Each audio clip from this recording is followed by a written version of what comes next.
Hello guys, reasoning చేసేటప్పుడు మనకి count the number of triangles అని ఇలాంటి డయాగ్రామ్స్ మనకి కనిపిస్తూ ఉంటాయండి. సో ఫర్ ఎగ్జాంపుల్ ఈ డయాగ్రామ్ లో ఎన్ని నెంబర్ ఆఫ్ ట్రయాంగిల్స్ ఉన్నాయి అని అంటే ఒకవేళ విడివిడిగా మనం కౌంట్ చేస్తే 1 2 3 4 అలాగే 2 సెట్స్ లాగా తీసుకున్నప్పుడు లైక్ ఇక్కడ మనం ఒక ఇన్విజిబుల్ లైన్ ని డ్రా చేసుకున్నట్లయితే ఇదంతా ఒక ట్రయాంగిల్ లాగా కనిపిస్తుంది. కరెక్ట్ 1 అలాగే బాటమ్ లో కూడా 2 ఆల్రెడీ 4 వచ్చింది కాబట్టి 5 అండ్ 6 అనుకోవచ్చు అండి.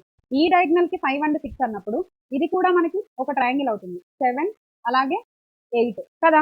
సో మనకి one triangle set 2 triangle set కొంచెం టైం పడుతుంది కదా. సింపుల్ గా మీరు మొత్తం ట్రయాంగిల్స్ ఎన్ని అన్నప్పుడు ఏదైతే ఫామ్ మీకు కనిపిస్తుందో లైక్ 1 2 3 4 అని మీరు డ్రా చేసినప్పుడు ఏదైతే నెంబర్ ఫైనల్ గా వస్తుందో 4 మీకు వచ్చింది కదా అండి, ఇంటూ 2 చేసేయండి మీ ఆన్సర్ వస్తుంది. 4 ఇంటూ 2 అంటే ఎంత 8. సో మొత్తంగా మనం లెక్కించాల్సిన అవసరం లేదు. సో సేమ్ ఇలాంటి మోడలే నేను ఇంకోటి ఇస్తున్నానండి. మీ ఆన్సర్ని కమెంట్ చేయండి. Thank you.